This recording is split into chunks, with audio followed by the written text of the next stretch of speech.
Hello mga dreamers, welcome back sa akin channel. For today's video po mga dreamers is mag-unbox po tayo ng Samsung Galaxy S25 Ultra po. Ito po yung unbox po natin for today's video po mga dreamers. At para po may idea po kayo kung ano po yung mga laman at kung ano po yung mga kasama ng Samsung Galaxy S25 Ultra pag nag-purchase po kayo. Kaya mga dreamers, dadaan po kayo sa vlog nito. And by the way, this is my vlog 114 unboxing Samsung Galaxy S25 Ultra. Kaya sit back and relax mga ka-dreamers and watch this.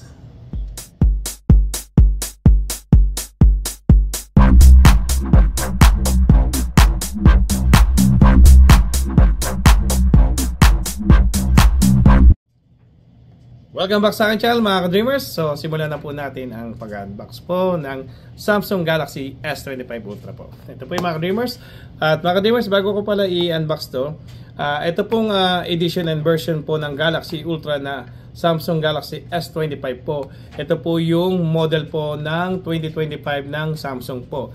At ito po yung may tatlong klase po. Ang isang klase niya po is Samsung S25 FE. Yung isa naman po Samsung Galaxy S25 Plus. At ito po yung Samsung Galaxy S25 Ultra. So from FE may Plus at ito po yung Ultra. So ito po yung pinaka high-end na version po ng S25 po ng Samsung po. So mga dreamers, para po malaman nyo po kapag nag-purchase po kayo nito, kung ano po yung mga laman po ng box ng Galaxy Ultra po ng Samsung po na S25 po. So mga dreamers, simulan na po natin yung pag-unbox po. So kung makikita nyo mga dreamers, ito po ay lalapit ko. Hindi pa po talaga siya open po. Unopen po yan. So makikita nyo po ano pa po yan. Naka ano pa po talaga siya. Sealed po. Sealyado po. So ngayon po lang natin siya i-open. Kasi po nung pinurchase ko po to, hindi ko po talaga po siya in-open po. Ayan mga dreamers. Yan na po natin i-open po natin.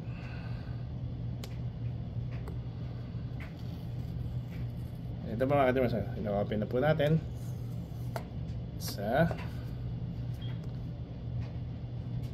So ang Samsung Galaxy S25 Ultra po ay ito po yung pinaka high-end po ng Samsung po. So kung sinabing 2025 po is ito po yung version po ng Ultra po na 25. Yung last year po is Galaxy S24. Ito po ngayon 2025 is Galaxy S25 po. So FE Plus and Ultra po. So ito po yung pinaka Ultra. So nabuksan na po natin yung yung tatanggal na po natin yung pinaka niya po, seal niya. So buksan na po natin yung pinaka box po para makita natin kung ano yung tsura po ng phone at ano po yung mga kasama niya kapag nag-purchase po kayo nito. So mga ka-dreamers, so yan po yung pinaka niya po. Harapan niya po pagka in-open niyo siya ganyan. Tapos ito po yung pinaka bubungan sa inyo is yung likod po kagad ng phone po. So tanggalin po natin. So gray metallic po yung aking in-order po. So ito po. Yan po siya. Naka-ano pa po siya. Meron pa po siyang takip na po. Ito po yung parang sticker niya po na para po sa protection po sa sa screen. At ito po yung at meron po siyang tatlong camera rin po. Ayan mga ka-dreamers, makikita niya. Ayan po. Yan, tatlong camera rito at meron siya rito. Yan po, 5. So, ito rin pong Ultra ay alam ko po meron po siyang parang pen po. Ito po yung pen niya. Ito po yung pinaka pen niya po.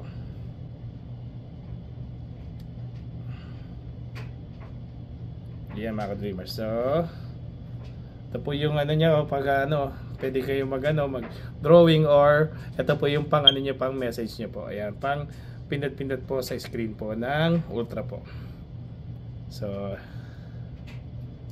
po siya yung click lang po siya. Pag click nyo siya, lalabas po siya kagad. Ayan po.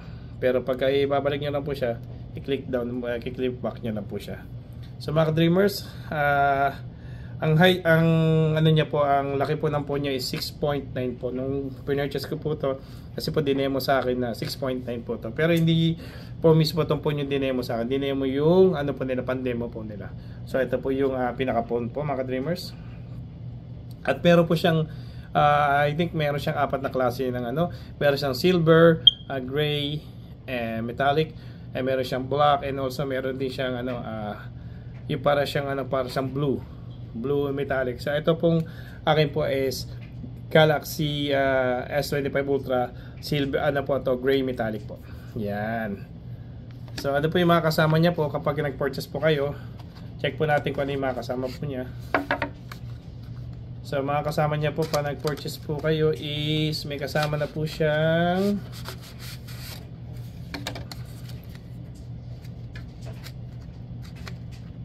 yan po. Meron na rin po siyang kasamang Type-C po. Type-C na para sa charger niya po. Pero wala po siya yung pinaka ano niya po, yung pinaka tawag din yung pinaka charger po na ano na mismong ano head charger niya po. Ano lang po siya, wire po. Pero Type-C na po ito. Tapos may kasama po siyang ano manual, syempre po kailangan po ng manual, and also meron po siyang pin. Yan po yung pin para po pag nilagay po natin yung ating SIM po. And also this version of Samsung Galaxy S25 ano man siya, Ultra or Plus or SE. Ito po yung slot po is open line na po siya kapag nag-purchase po kayo. So, yung minutes sa open line, lahat po ng SIM is pwede na po natin siyang insert. Pag in-insert po natin siya, i-ano lang po natin, i-run siya, i-accept po natin siya kung ano pong provider or network po yung gusto natin siyang ilagay po rito sa ating phone. Mapa SE man po siya, mapa Plus or mapa Ultra po. And also mga ka-dreamers, ito po is 256 giga memory niya po. So ito yung pinaka high-end ng Galaxy na second na mataas yung ano po, yung kanyang ano po memory. Yung meron pong isa nitong Galaxy S25 Ultra po is 512 po. Yun po yung pinakamataas na gig. Ito naman pong 256 is sa akin is enough na po to, kasi hindi naman ako ganun ka ano po ka consume ng memory po. Pero okay na po tong ganitong ano memory sa akin, kasi yung last phone ko po is 256 hanggang ngayon hindi ko pa po nauubos. Pero maganda po ang ano ang 512 kung kayo po ay mahilig sa mga videos, mahilig po kayo mga maganda po kayo mag-keep na mga pictures. So yun po, marami yung pwedeng gamitin yun, at pwede kayo mag-start po sa 512.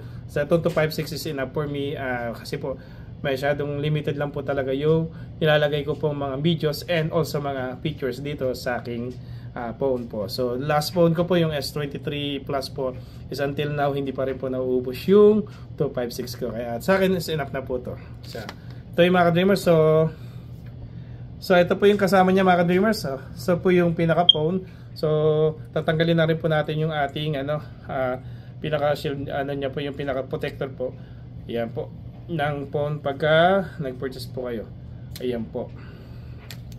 So mga ka-dreamers, ito po yung version ng Galaxy po ngayon, kasi usually po ang mga Galaxy na mga Ultra po is ano po siya, curve po yung pinaka lens po niya ng kanyang screen po. Pero this year po, itong Galaxy S25 Ultra po is flat na po siya mga ka-dreamers. So makikita niyo siya flat, at maganda po siya yung hawakan na po, at hindi na po siya talaga madulas sa kamay, at easy to carry na po siya. And also mga ka-dreamers, kung makikita niyo po yung pinaka metallic niya po, gray niya, is napakaganda po ng pagkaka-design po ng Ultra po. Yan po yung pinaka niya po. Meron na rin po siyang dito na yung Type-C, tapos dito po yung volume, and also dito po yung lalagyanan ng SIM po. Ito po yung sa charging. Ito po yung parang volume niya po. Ito po yung pinaka pen na stylus po niya rito sa phone po. Yan po. Yan po yung pinaka features niya po. So ito po is kailangan natin siyang iset. Sabi sa akin nung binilang ko po nito doon sa may Samsung Galaxy Store po, na kailangan ko po siya i-set up, i-insert ko po yung SIM, then after is insert ko yung SIM, at saka ko po siya i-open, at bago ko siya i-run. Pero bago po daw i-open ko po siya is I need to read this manual po para sure po ako kung ano po yung una pong gagawin kapag isi-set up ko na po tong bagong Galaxy S25 Ultra po. Kaya mga dreamers, kung sino yung gusto mag-purchase po nito is need nyo munang basahin yung manual para po sure po kayo kapag sinet up nyo na po siya, at pagka in-open nyo na po yung bago nyo pong Samsung Galaxy S25 Ultra. Kaya mga ka-dreamers, yan po, salamat po mga ka-dreamers. And they have it mga ka-dreamers. So, ito na po yung unboxing po ng Samsung Galaxy S25 Ultra. Ito lang po yung pinakasama niya po, ang phone. Wire po na Type-C, yung pang charging niya po. At wala po siya yung yung pinaka-head po ng charging. At ano lang po, manual po ng S25 Ultra. And also, itong pin lang po. And the rest is, wala na po. So, ito na po lang mga ka-dreamers.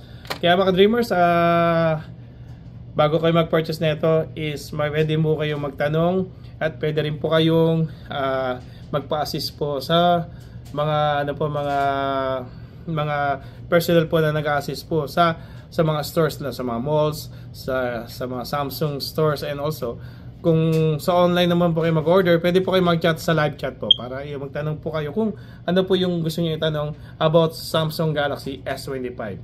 Mapa SE po man yan, mapa Plus or Ultra po. Yan mga ka-dreamers. So by the way mga ka-dreamers, pagka bumili po kayo ng Samsung Galaxy SE po, that's 128 gig po. Tapos kapag sa Samsung Galaxy S25 Plus is 256 din po yung memory niya po. Pero po magkaiba po sila ng features. And sabi sa akin yung features po nito is pag nag-picture po kayo at meron po kayong mga background, especially may mga tao po kayo, kagaya po nung isang po yung Google Pixel, pwede nyo na rin pong burahin po. Yung updated po kayo sa aking mga videos. And comment down below mga ka-dreamers sa mga gusto nyo ipa-vlog sa akin. And rest assured po mga ka-dreamers, kapag may time and may chance, ipa-vlog po natin yan sa abot natin makakaya. Maraming salamat po. And this is Papa Deo TV from Team Batcha Originals, founder and leader. Nagsabing maraming salamat po mga ka-dreamers. God bless and God to be glory. Mga ka-dreamers, maraming salamat po. Bye-bye po mga ka-dreamers. Bye-bye. Thank you for watching my videos mga ka-dreamers. At kung hindi pa po kayo nagsusubscribe sa akin channel, please subscribe sa akin YouTube channel, Papa Deo TV. Please like and share and hit the notification bell button para updated po kayo sa aking mga videos. Comment down below na po kayo mga ka-dreamers sa gusto nyo ipa-vlog sa akin. And rest assured po mga ka-dreamers, iba-vlog po natin yan kapag may chance and may time. At maraming salamat po. And this is Papa Deo TV from Team Batcha Originals, founder and leader. Legit po yan. Nagsasabing God bless and God to be glory. Bye bye mga ka-dreamers. Bye bye.